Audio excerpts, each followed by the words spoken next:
ක්‍රියාව මුල් කරගෙන කෙනෙක් දුගති ලෝකෙ ඉපදිනවා. ක්‍රියාව මුල් කරගෙන කෙනෙක් සුගති ලෝකෙ ඉපදිනවා. පුදුම හිතෙන විස්තරයක් මට කියවන්න ලැබුණා. මේ විස්තරය තිබුණා ඒ කාලේ මිනිස්සු ටිකක් කැලේට ගියා. ඉතින් කැලේට ගිහිල්ලා ওই දර කඩ කඩ යනකොට දැක්කා ලී පිරාගත්ත මලමිනි දෙකක්. එතකොට ඒ පුරුෂයෝ දැක්කා ඒ ලීන් තෙත් වෙලා ගියපු මල සිරුරු දෙකක්. හොඳට බැලුවා මොකද්ද මේ කියලා. බැලුනම් කවුරු හරි මේ පොල්ලකින් හරි ගහලා ඇටකටු කුඩු කරලා. ඊට පස්සේ මේ පුරුෂයන්ට හිතුණා අනේ මේ මහා භයානක අපරාධයක් කරලා තියෙන්නේ. මේ අහිංසක වයසක මිනිස්සු දෙන්නෙක් මරා දාලා මේ මරාපු කෙනා අහු වුණා නම් ඇටකටු හූසල්ලට තරමට කුඩු කරන්න වටිනවා. ඉතින් මේ දින කතා කළා. ඉතින් මේ පුද්ගලයා මේ විදිහට කතා කළා. ඊට පස්සේ තමන්ගේ ගමට පිටත් වුණා. එහුම් කාලයක් ගියා. ඉතින් අපේ ගෞතම බුදුරජාණන් වහන්සේ ධම්සක ප්‍රවර්තනය කරද්දී බුදුරජාණන් වහන්සේට හිටියනේ අග්‍ර ශ්‍රාවකයන් වහන්සේලා දිනමක්. ඒයින් ප්‍රඥාවෙන් අග්‍රේසරු ඇහැල මලී පාටින් බබලන රන්වන් රූසිරි දරන අපේ සාරිපුත්ත මහරහතන් වහන්සේ බුදුරජාණන් වහන්සේගේ දකුණ ශ්‍රාවකයන් වහන්සේ. භාගතුන් වහන්සේ වම් පසින් වැඩ හිටියේ ඉන්ද්‍රනීල මාණික්‍යයකින් කරපු පිළිමයක් වගේ අතුල්පතුල් රෝසපාත් මහා ඉරිදිමත් ඉරිදි බලයෙන් තුන්ලොවක් වසඟ කරන මහානුභාව සම්පන්න අපේ මහා මොගලන් මහරහතන් වහන්සේ. ඉතින් මොගලන් මහරහතන් වහන්සේ අපේ ශාස්ත්‍රූන් වහන්සේගේ ධර්මය දෙවි මිනිස් ලෝකයට දේශනා කරද්දී බොහෝ දිනක් පැහැදුනා. බොහෝ දිනක් මගපල නිවනින් සැනසී ගියා. ඉතින් මිත්‍යා දෘෂ්ටික මත දරන සමහර මිනිස්සු කල්පනා කළා මේ මුගලන් මහරහතන් වහන්සේ ධර්මයේ දේශනා කරද්දී බොහෝ දිනක් පහදිනවා. අපේ ආගම් අතහැරලා ඒගොල්ලෝ බුදුරජාණන් වහන්සේගේ ධර්මයේ වැළඳ ගන්නවා. කළ යුතු හොඳම දේ තමයි උන්වහන්සේ ඝාතනය කිරීම. ඉතින් මොකද කරේ? මේ මිත්‍යා දෘෂ්ටික බමුණන් ඒ අපේ මහා මොග්ගල්ලාන මහරහතන් වහන්සේ ඝාතනය කිරීම පිණිස යම් කිසි පිරිසකට පැවරුවා. ඒ පිරිස මුගලන් මහරහතන් වහන්සේ ඝාතනය කරන්න සැලසුම් කරා. ඉතින් අපේ මහා මොග්ගල්ලාන මහරහතන් වහන්සේ තමන් වහන්සේගේ කුටියේ සැතපීලා ඉන්නකොට තමන් වහන්සේ ඝාතනය කරන්න එන අර අසත්පුරුෂයන් දැක්කා. මේ අසත්පුරුෂයන් දැකලා උන්වහන්සේ පළවෙනි දවසේ යතුරු සිදුරින් සිංගලා ඉරිදි බලෙන් ඇදියා. දෙවෙනි දවසේ කුටියේ සැතපීලා හිටියේ.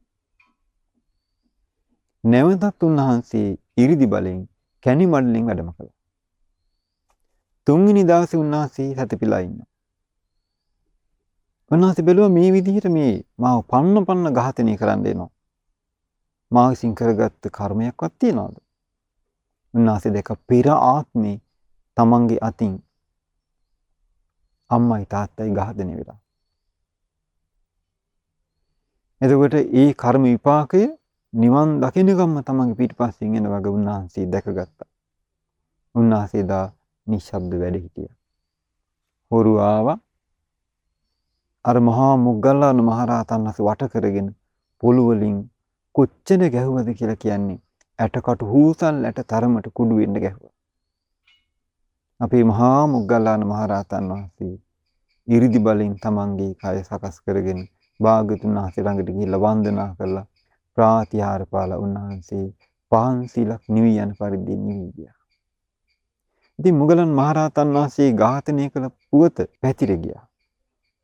රජුරු කිව්වා මේ සොරු අල්ලන්න කියලා. රාජපුරුෂයෝ මේ සොරු අල්ලගත්තා. මේ ඝාතකයන් අල්ලගත්තා. රජතුමා දඬුවමක් දුන්නා. ඇතුන් ලවා පාගලා නගුල් දාලා බිලි ගැලවිලා යනකම් මේගොල්ලන්ගේ ශරීර හාලා දාන්න කිව්වා.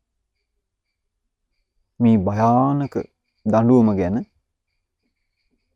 රට පුරා පැතිර ගියා. ඉතින් මහා සංඝරත්නය ගිහිලා බුදුරජාණන් වහන්සේට කියා හිටියා ස්වාමීනි අර මුගලන් මහරහතන් වහන්සේ ඝාතනය කරපු පුරුෂයන් හම්බ වෙලා.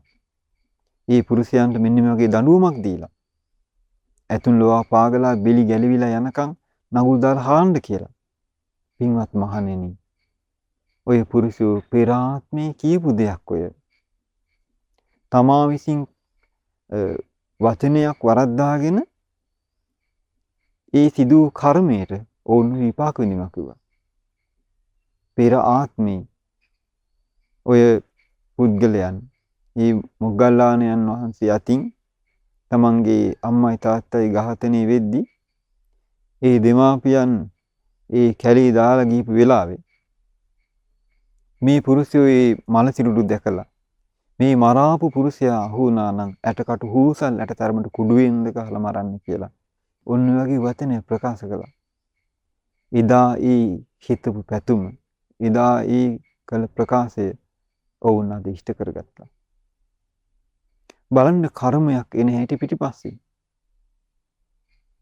මහා මොග්ගල්ලාන මහරහතන් වහන්සේගේ පිටිපස්සින් නිවන් දකිනතුරු අර දෙමාපියන් ඝාතනය කිරීමේ පාප කර්මයට අකුසල් විපාක විඳින්න පරිසරයේ සකස් වෙවි ආව.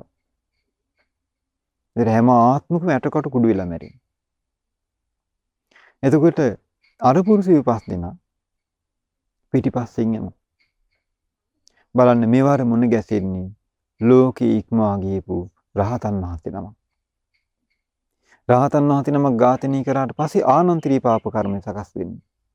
දැන් බලන්න මේ පුද්ගලයෝ පස් දෙනා ආනන්තරී පාප කර්මයක් කරගෙන අද අවීතිමා නරක ආදී විඳවනවා.